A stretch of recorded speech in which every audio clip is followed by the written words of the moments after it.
Hello again. This is the Midnight Skeptic coming at you again. So, without further ado, I'll play my play-in music.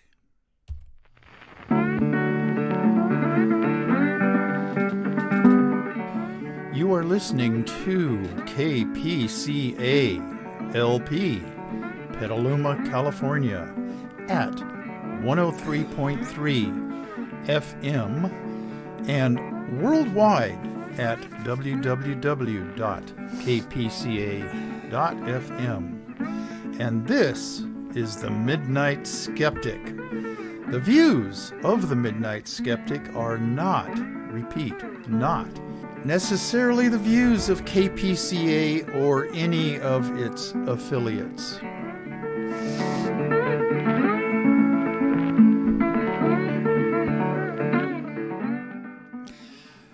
Okay, again, today is October 25th.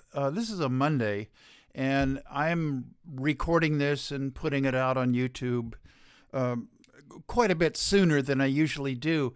There's just so many things happening, and I really try to find some good news to relay to you. One of my listeners, Stan, down in Pacifica, wants good news, so I try to accommodate him, as I will try to accommodate all of my listeners. If you want to make suggestions, send your suggestions into themidnightskeptic@gmail.com. All one word, all lowercase. I'll get it, and then I will contemplate the suggestions or the criticisms, or once in a while the death threats, and deal with them appropriately. Okay. The views of the Midnight Skeptic, as I always say, certainly should be the views of Petaluma Community Access and all of its affiliated televisions and radio stations, of which KPCA LP 103.3 is one. So that takes care of those announcements. Shout outs. And I have some new additions. I have some international listeners. It dawned on me. My son, my audio engineer, computer technician son, suggested that I go on Anchor.com because they are an aggregator of various audio and broadcasts and things. Spotify, they pick up things from them, and then they also pick up things and distribute them to outlets, most of which I've never heard of. Spotify I have heard of. In fact, on this show, I'm going to make use of Spotify, but which allows people around the world to listen to me, to their detriment maybe, but it shows you that some people just have nothing else going on in their lives. Okay. So the international listeners, I have one in Ireland, one in Germany, one in New Zealand, two in Australia, and like I say, Anchor.fm has been a revelation. Not that many people are listening to me overseas, but the fact that I have any at all is a revelation to me. Okay. On the East Coast here in the good old US of A, Geraldine Goldfinger out on Long Island, Head of Dr. David Rubin down in the Raleigh-Durham, North Carolina area, and onward southward to Florida, Nelson and Alice Lydell in Sarasota, and Amelia Beamer up near the St. Augustine area. Okay, the Sonora crowd, Bob and Sandy Fisher, Brad and Martha Fisher. Martha, take care of yourself, for heaven's sakes. We don't want that new Delta variation plus to get a foothold up in Tuolumne County. Wear your PPE. Okay. Leonidas Maciel, Judy May, Darrell Larson, and down in Mexico City, Rosie Lopez Negrete. And locally, Stan down in Pacifica. If you want me to concentrate on any particular topic, just send me another email and I will consider it. Okay. Yvonne Santos, Battaglia, down in San Francisco. Kevin and Lori Burke up in Cotati. And let's see. So, the girl. Okay, I'm having a brain freeze on the girl that listens every now and then in Arkansas. But okay, over to Arizona. My brother Brandon and his wife Mina and their daughter Andrea, who is also a nurse. Please take care of yourself, Andrea. We need you to corral your three little terrorists and your husband, Tim, who is a Raider fan. Okay, yeah, that's good. So anyway, that's it for, down in Patagonia, Arizona. Karina Hilliard, if you listen in every now and then, send me an email or write me a letter or something. Okay. Important announcement, and this was kind of out of the blue that I got this message from Lori Burke up in Cotati. This relates to the Gabby Petito missing person and ultimately death thing that was on all the news broadcasts. In my opinion, they devoted more time to it than, all the other missing young women, missing persons in general. We could make a whole television network out of just dealing with missing people in this country. Maybe some ghoulish entrepreneur might do that. But in any event, okay, one of Gabby Petito's text messages to her mom mentioned the word Stan, which her mom interpreted to be Gabby's grandfather, whose name was Stan, but nobody in the family ever called him Stan, Gramps, or I don't know what all. But anyway, Lori up in Cotati got this message, and to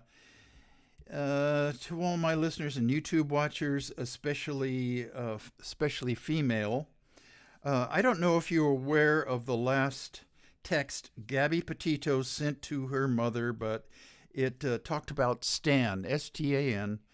Her mother thought it referred to her grandfather, but her mother thought it was weird that she called him by name. Okay, I guess nobody in the family ever called their Gabby's grandfather Stan. Okay, and then this person, I don't know who did this, but this person claimed that STAN was an acronym for Send the Authorities Now. Okay. Is this real?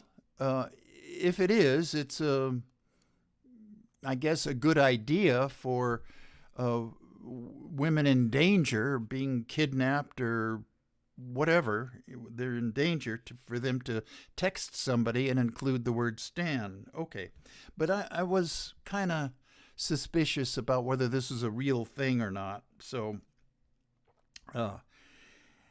let's see. This messenger said, a texter call friends that know the acronym referring to Stan and we'll get you help. Okay, well, it might be a good idea to do that, but it ended up not being a real thing.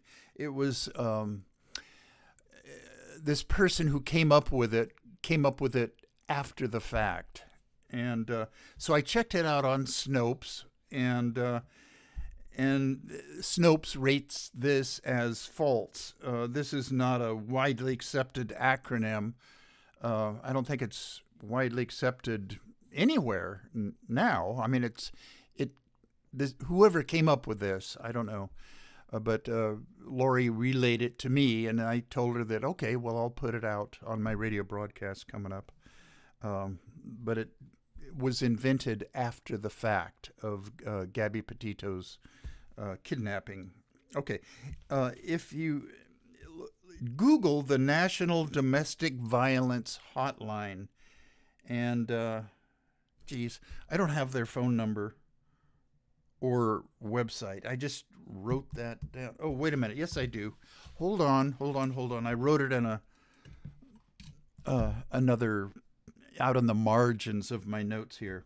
Okay, 1-800-799-7233, and 7233 spells out the word safe on a telephone. Anyway, that's the National Domestic Violence Hotline. Okay, but however, don't rely on the acronym STAN. It just it won't work. Okay, but anyway, I wish all of you girls out there safe travels to wherever you're going or whoever you're with. Okay, now,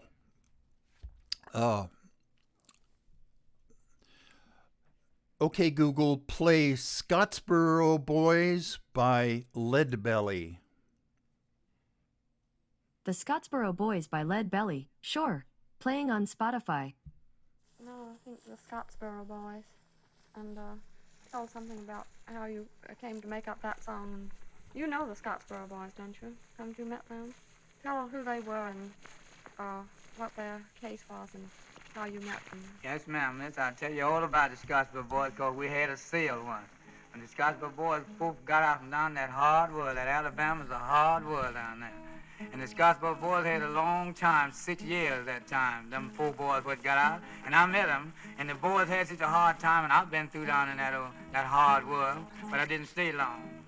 And when I saw the Scottsboro Boys, I shook their hand by getting thinking about, and hear what I said about the Scottsboro Boys, because I know they had a hard time. And here the advice I give Joe Lewis, and this is the advice I give to all the Harlem colored people, and what I mean all the good colored people.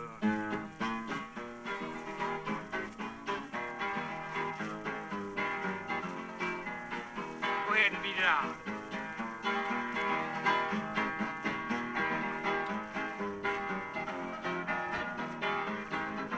Alabama, and you better watch out.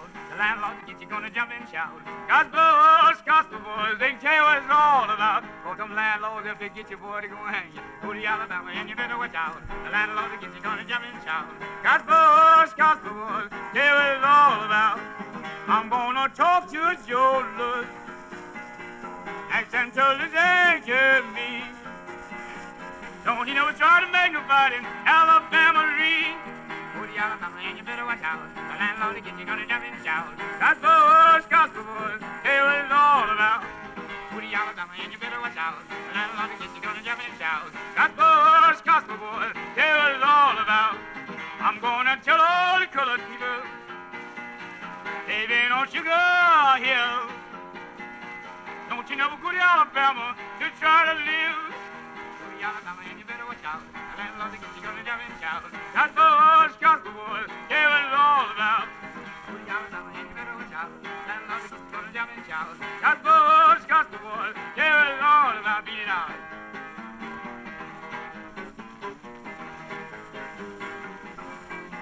Do it again, didn't understand you.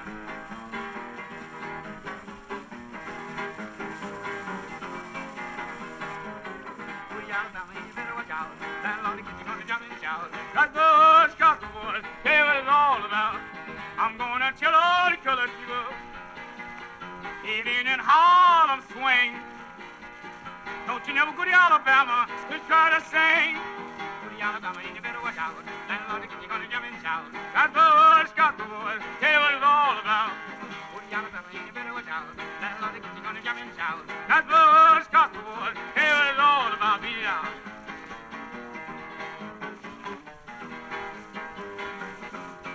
Do it again.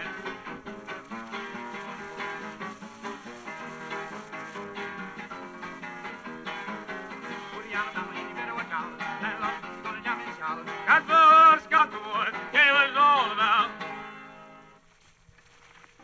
what did the Scottsboro boys do anyway to get in all this trouble? Well, they was down there and they supposed to have been riding on a freight train. And they was riding in the boxcar and they run up on some white women. They had on pants and they was riding too. All was supposed to have been beaten away up to coming this way. And so down in Alabama, I guess the train stopped in the yard down there somewhere. Well, and some of them found all the boys and girls in the same boxcar. Some was different cars. And so I guess it's some of the people down there, they just said, well, you see them boys enough with them white women. That was the trouble about it. Then they went out and made some loud cry about the boys being there with the women, you see. That is all it was to it. They just saw the women. They didn't see nothing else wrong. But anyhow, they put the boys in jail, and it's in that 6 long years. Well, the state, the whole United States got together, and they got out 4 of them, and they come to New York. And the lawyer what got him out, I know him pretty good. I've met him.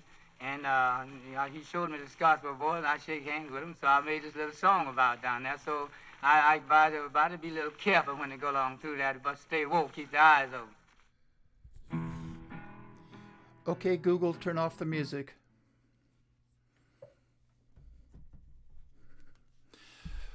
Okay, that was the Scottsboro Boys by Lead Belly, and the song about the Scottsboro Boys. I mentioned the Scottsboro Boys on the last week's show, and because I began to talk about the origin of the word woke, that term that freaks out Republicans and MAGA heads. Okay, and I kind of ran out of time. I had to hurry up a little bit, and so I told everybody, my thousands and thousands of listeners out there on last week's show, that I would go into it in more detail now on this show. So here I am. Okay, let's see, the origin of the term woke. I hope that you all heard his last comments after he got through singing his song. He says, if you going down to Alabama, you'd best stay woke. Now, what that means is be careful of doing anything that might set off white people or the sheriff or the police, which back in 1931 were all white, of course. And it's not quite that bad nowadays, but the admonishment still is in play. Okay, Republicans have been conditioned. By Republicans, I mean GOP and conservatives and MAGA heads and Trumpers and the deplorables, as Hillary Clinton shouldn't have called them, but she was right. Okay, let's see. I lost my notes again. Here I go. Republicans have been conditioned to freak out when ever they hear that term. And usually on Fox News, that fount of intellectualism, have been the term woke has been expanded to mean any liberal or progressive way of relating to other people. Now, in 1931, the Depression had just started, and there were mostly younger people, like high school age up through 30-ish, give or take a little bit, that decided to go out on the road, meaning the railroad, and look for work in other parts of the country. Both blacks and whites did this. And this one train was on its way through Alabama, and in one of the boxcars was this group of 9 young black kids. The youngest was 13, the oldest 19. And there were a mixture of white guys, young white guys on there as well. And then these 2 white girls, and one was Ruby Bates, and the other was Victoria Price. Well, they stopped in a train yard in Scottsboro, Alabama, and the white guys decided that they didn't want to share a boxcar with these black guys and attempted to throw them off. Well, it didn't work. The black guys threw the white guys off the boxcars. I don't know whether they threw them all off, but at least enough of them that they decided, well, we're going to tell the police on you. And so they went to the police. The police came out to the train yard to investigate what's going on. And then these two white girls that were in the boxcar claimed that these 9 black guys raped them. Oh, man. Okay. Well, of course, they didn't. In fact, the 9 black guys were arrested by the police. And of course, there was a lynch mob that gathered. The 9 white guys were moved to a more secure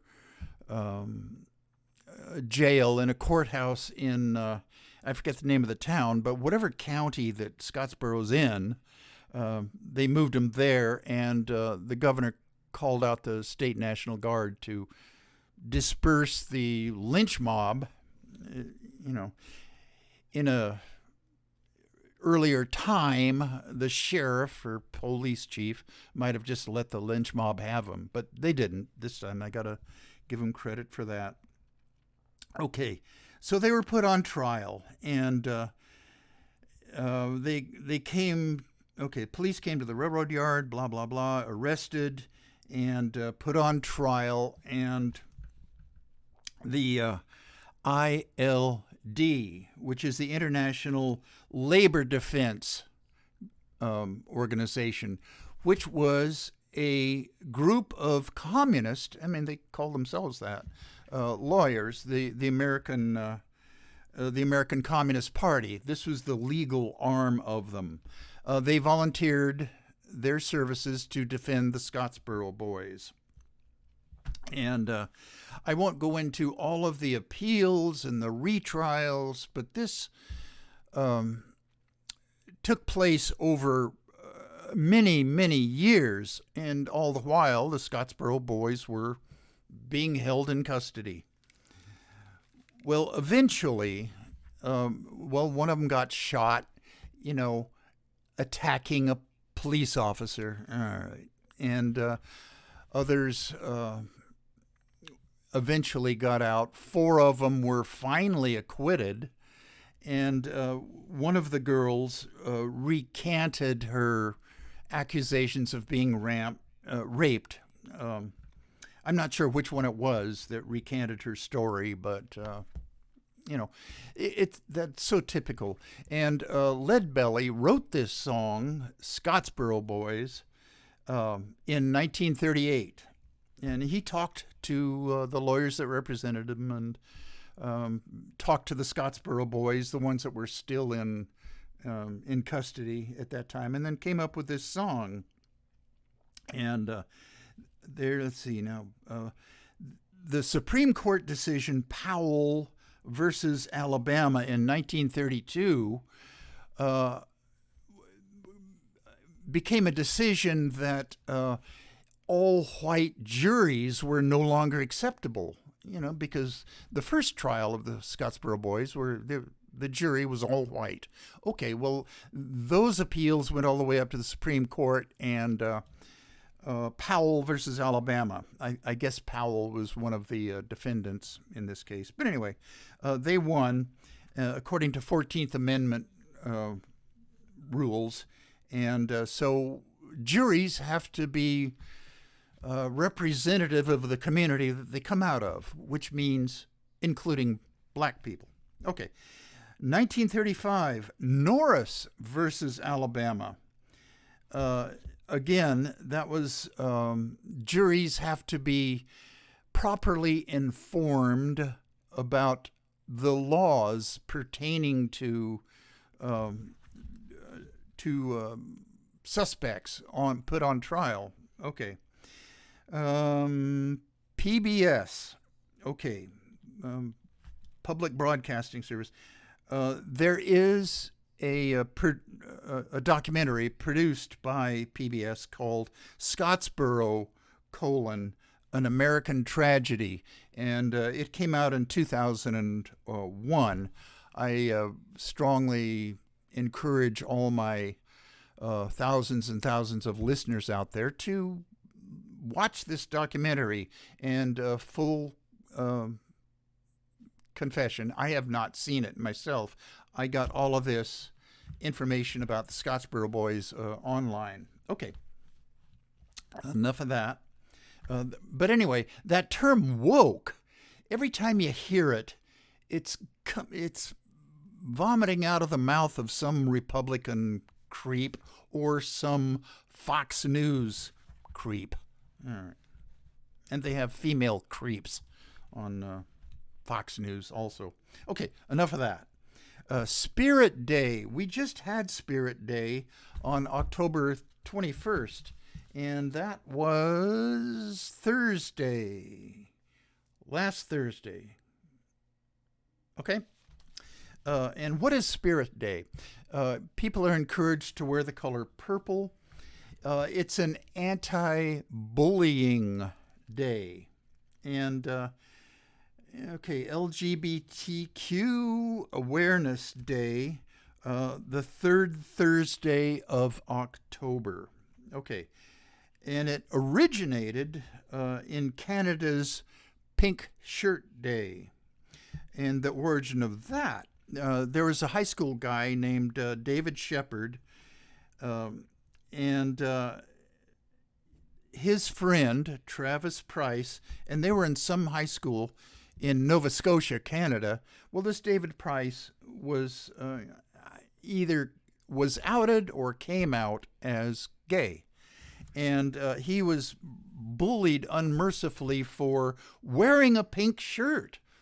Jesus, that's, I guess back in those days in Canada, they have bullies up in Canada too.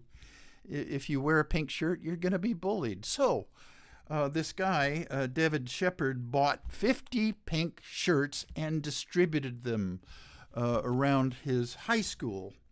And let me back up. I got the names wrong. The guy that was bullied was Chuck McNeil. And on the first day of high school, for wearing a pink shirt. Okay. And that sort of was the impetus for Pink Shirt Day.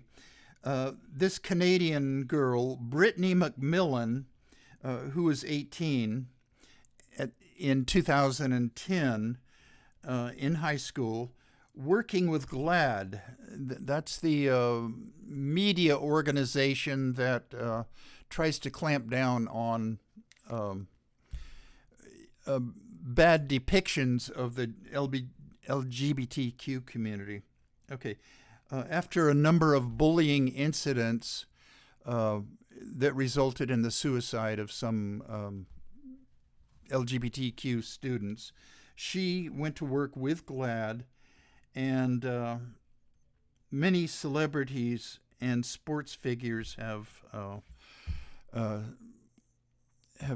joined up in this effort to promote Spirit Day. Okay.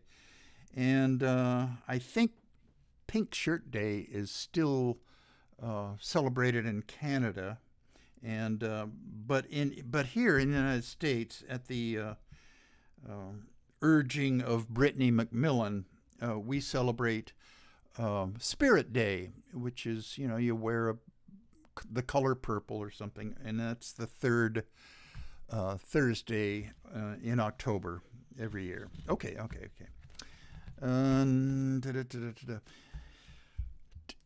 Texas. I am getting so disgusted with Texas. Now, let me say that there are plenty of good people in Texas and plenty of intelligent people. They're usually Democrats. But Texas, controlled by the Republican Party, is rapidly becoming a dystopia. Okay. Texas students were suspended from school in Magnolia Independent School District. Well, why were they suspended, you might be asking yourself? For the length of their hair, which violated some idiotic dress code down there. Boys' hair, according to this dress code, cannot be longer than the bottoms of their ear. Well, some let their hair grow longer than that. Okay, the 6 boys and one non-binary student wore their hair too long. With the help of the ACLU, the students allege the district violated both Title IX and their constitutional rights. And these 6 students were ages 7 to 17. I'm not sure which one of them was the non-binary student, but it doesn't matter. Okay, one 11-year-old named Tristan. Oh, okay, well, my notes answer my own question. I do know which one it was. Tristan, age 11, who is non-binary, wears their hair down to their shoulders. Their mother, Danielle Miller, and if you're a bit confused when I say their mother, that's the correct pronoun for non-binary people and students. I am of the generation that, is just getting used to all this, but I go along with it if that's what they want to be called, and if that's the pronouns they want to use, okay, I'll use it. But I do have to point out that the word you, the pronoun you, is both singular and plural, so I don't see why that can't be used. But I'm not going to gripe about it. Far be it from me to, be mean about anything. Okay, let's see. I lost my notes again. I'm riffing again. Okay, the mother. Danielle Miller says Tristan's hair is always clean and kept out of their face by barrettes or keeping it in a ponytail. This is a federal lawsuit, seeks an injunction to halt enforcement of the school policy. Let's see. I even wrote the word riff down in my notes here. It gives me a chance to sound off about Texas. Really, if all of Texas could be somewhat like Austin, Texas, oh, what a wonderful world this would be. But outside of Austin, it's kind of a Republican dystopia. And if my thousands and thousands of listeners out there don't want this country to turn into a Republican dystopia like Texas is, please get out there and vote, especially in this 2022 election coming up. And I've admonished all of my many listeners to let's just wipe the slate clean, vote out all Republicans, even the handful of intelligent, compassionate Republicans, and just let them start over from scratch and have actual ideas that can be discussed and debated about with, Democrats and liberals and progressives. And I've said this before on almost every show where this topic comes up, that I am still a registered Republican. I won't go into why I did or how long ago it was or anything, but there is a group called Responsible Republicans, and within that group there was the Lincoln Project that share my beliefs that Republicans should be just voted out of office, especially we did it. The orange bloat bag was voted out of office. Okay, enough of that. Still back in Texas, Lieutenant Governor Dan Patrick 1 week after the arranged sociopathic bloat bag was lost the election in 2020, and then, of course, claimed right away that the election was rigged.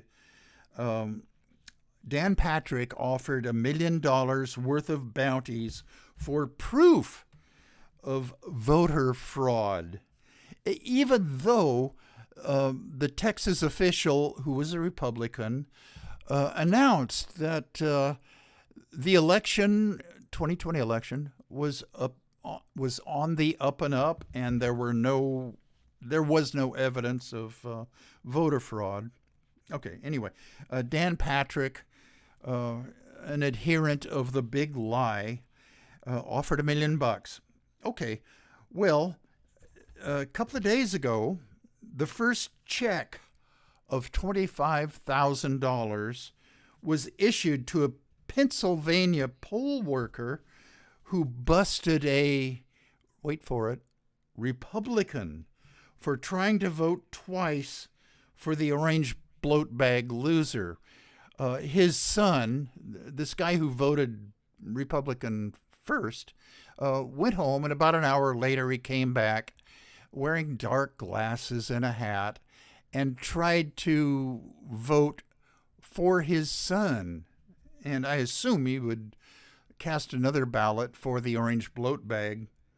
But the poll worker became suspicious because he remembered this guy, and dark glasses and a hat just didn't cut it as a disguise. So anyway, this guy, the poll worker, contacted Dan Patrick by means of John Fetterman, the Pennsylvania lieutenant governor, who himself is a Democrat and kind of a jokester. Fetterman called up Dan Patrick and said, "Hey, I've got a guy here that did find voter fraud.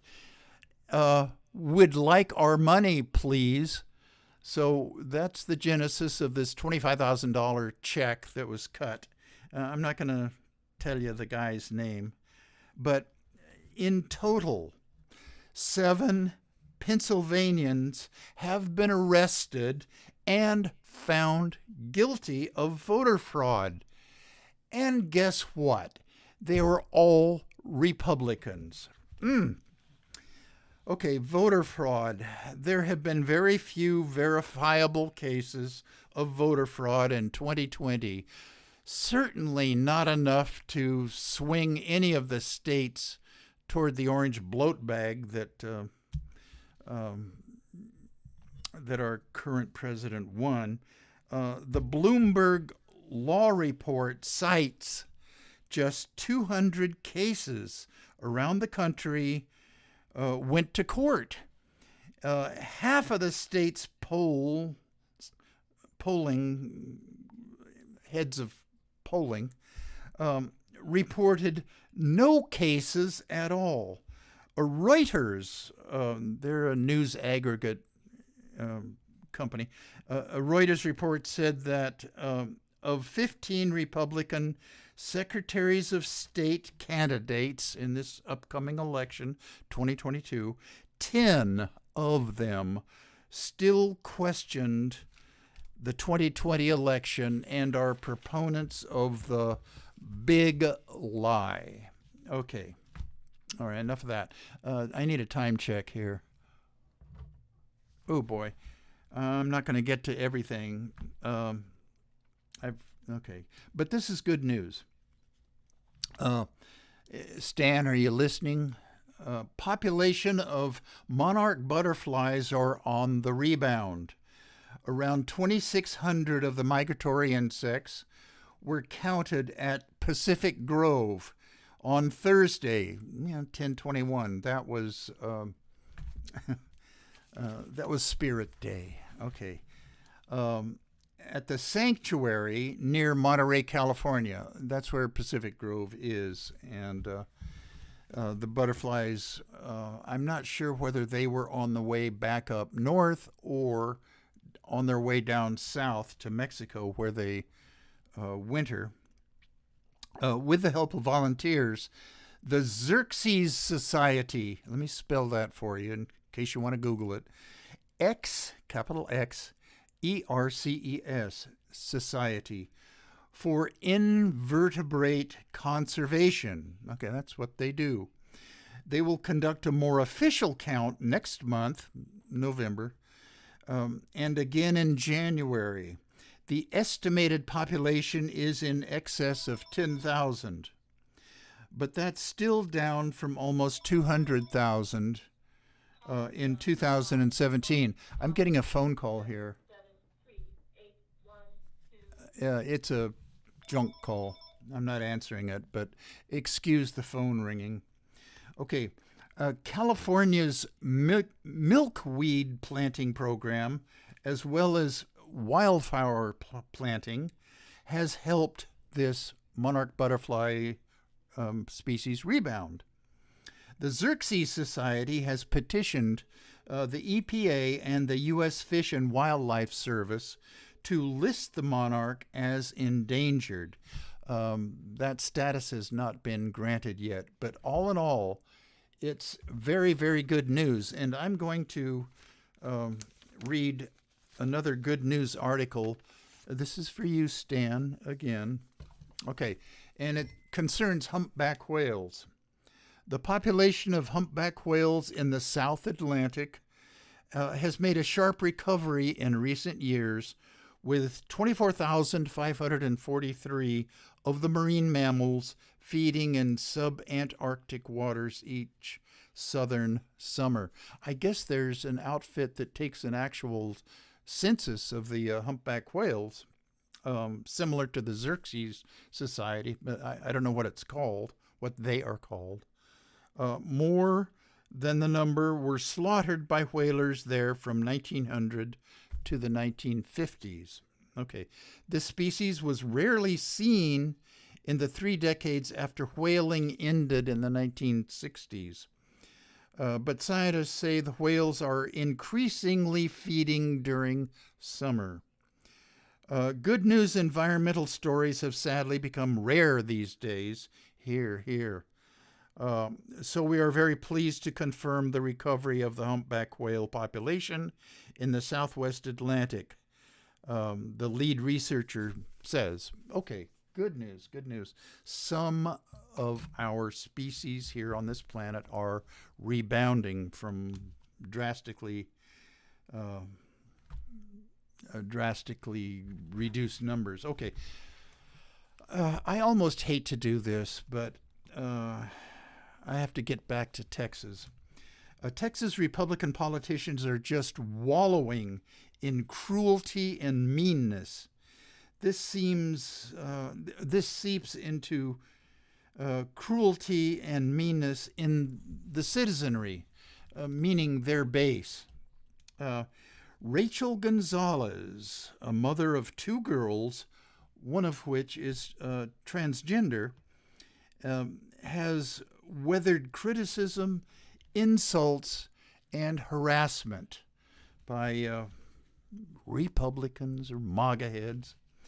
Okay, Libby Gonzalez, Rachel's daughter, who is 11, testified before the Republican-controlled Texas State Senate in July of 2017 against a bathroom bill. And she was 7 at that time. She's 11 now. People testifying for or against the bill were given all of 2 minutes to make their case. And this is a quote from Libby Gonzalez. "I am 7 years old and I am transgender," Libby said. "I love my school and my friends, and they love me too." Love? What's that? You're talking to Republicans, Libby. That was an aside. "I don't want to be scared to go to the restroom in anywhere public, and I never want to use the boys' bathroom. It would be so weird. Please keep me safe. Thank you." That was her testimony before the Republican Texas State Senate. And of course, they passed the bathroom bill. Texas Republicans, those big hunks of masculine cowboy hat wearing, range riding, good old boys, they enjoy attacking the LGBTQ people. They are just sorry creeps. They have a Republican politician guys and a lot of their followers just have a sorry idea of what being a guy is. I will get to another guy who is a sorry creep here in just a minute. I'm not going to get to all my things I wanted to talk about. Okay, the House, the House of Representatives passed the Equality Act that would amend the Civil Rights Act of 1964 to prohibit discrimination on the basis of sex, sexual orientation, and gender identity. In work, housing, education, issuance of credit, etc., etc., etc. On February 25th of this year, 224 yeas, 206 nays. Well, one guess as to who all the nays were coming from. But it's now gone over to the Senate. Well, that's one of the things that's going to be filibustered by the creepy Republicans over in the Senate. I don't give that much hope. And one of the things I am just so tired of seeing on television is Joe Manchin and Kyrsten Sinema, who don't want to get rid of the filibuster. It should be gotten rid of. And I understand the argument that should the Republicans regain control of the Senate, or that the Democrats would be able to use the filibuster. I don't care. I think Americans are becoming smart enough to not elect Republicans to anything anymore. There's certain areas of our country that are just backwards, most of them in the South. But again, I admonish all of my listeners out there, my thousands and thousands, to just wipe the slate clean of all Republicans, get rid of them, and then let the Republican Party, if they really want to have ideas, to start from scratch again. Okay.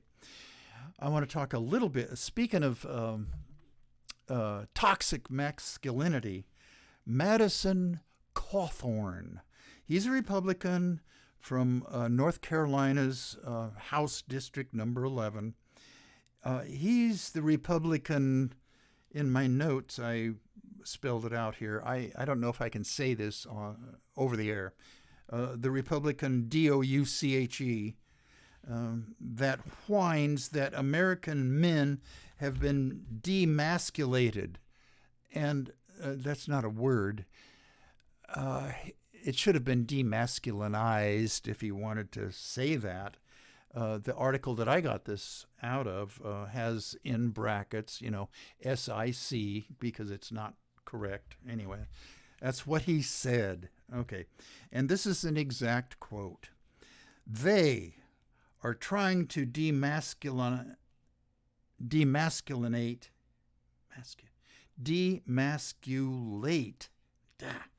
the young men in our country because they don't want people who are going to stand up.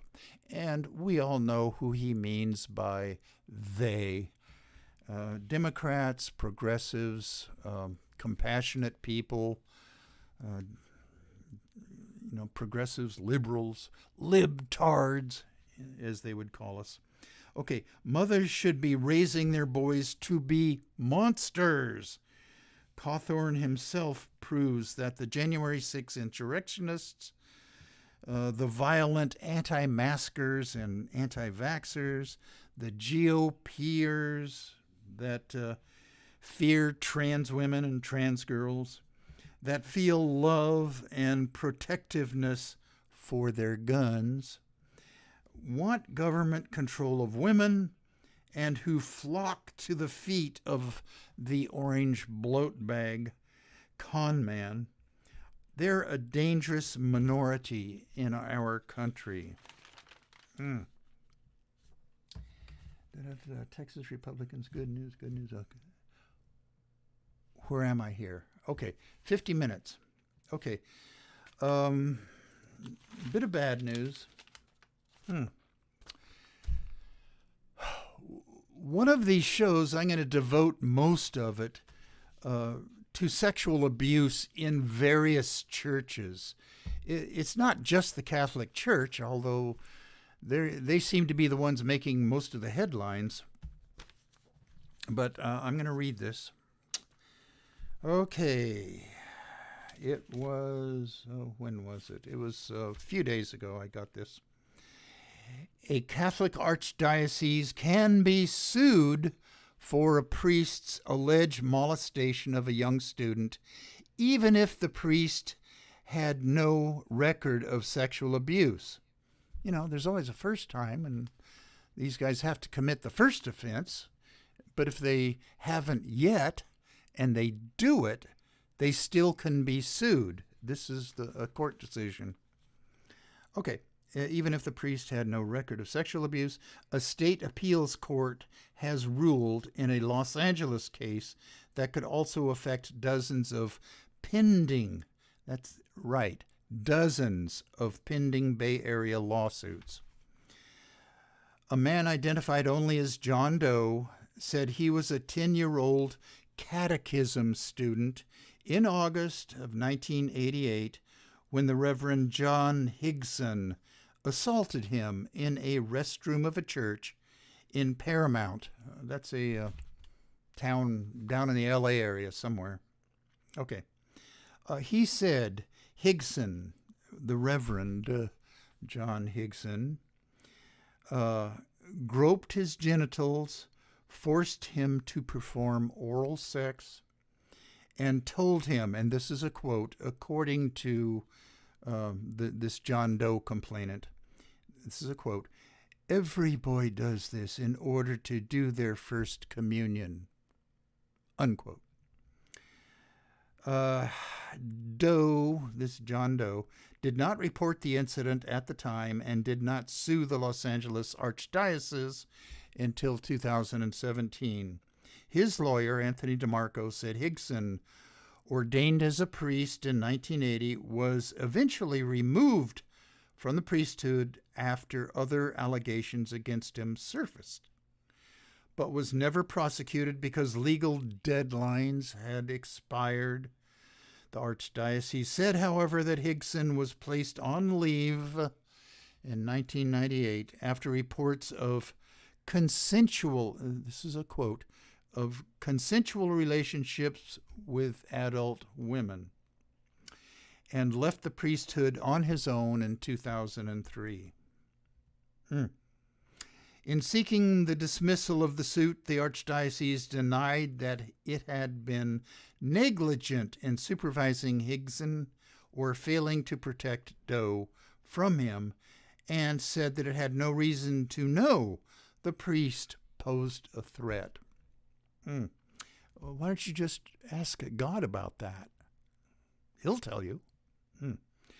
A Superior Court judge agreed and dismissed the suit, but was overruled Wednesday of last week by the 2nd District Court of Appeal. Okay, I'm not going to read any more of this, but I said on last, I think it was 2 shows ago, that Southern Baptist guy. Let's see. I can't remember his name right now. I'll look it up right quick.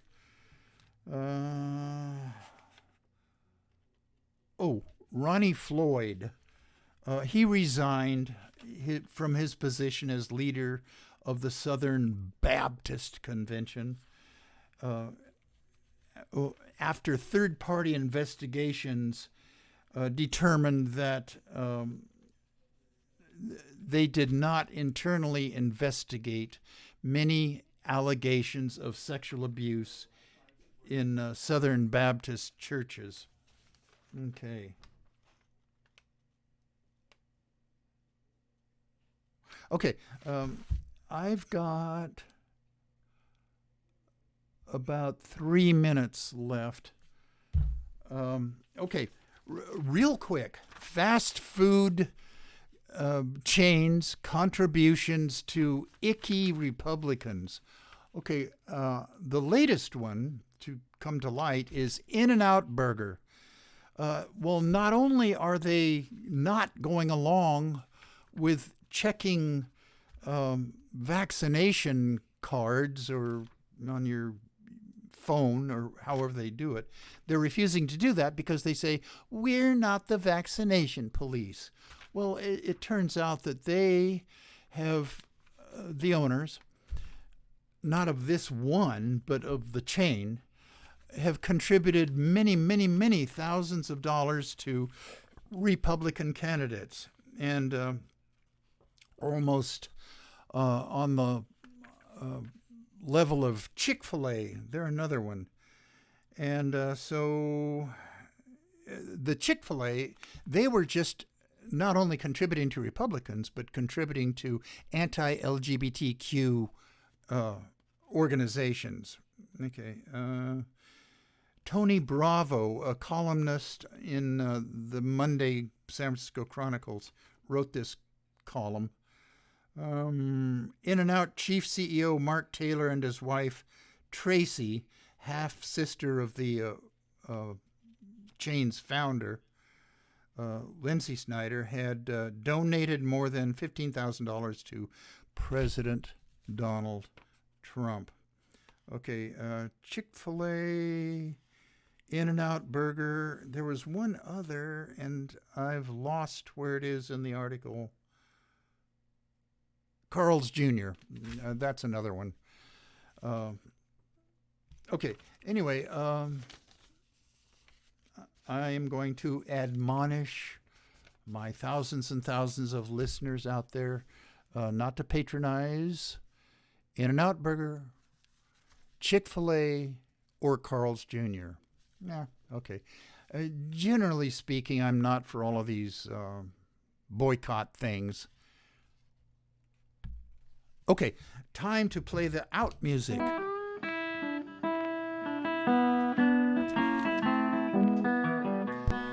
You have been listening to The Midnight Skeptic on KPCA LP, Petaluma, California.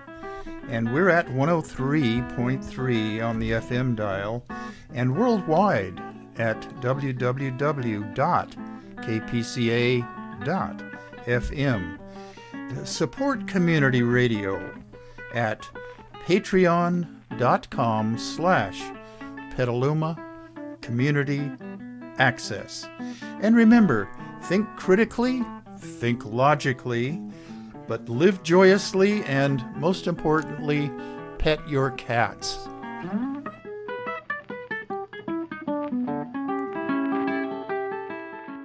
As you all may have seen on my Facebook page, when I announced the topics of these Midnight Skeptic shows, I abbreviated Pet Your Cat to PYC. Let's all try to make that a thing. PYC. Pet Your Cat. Okay, until next time, goodbye.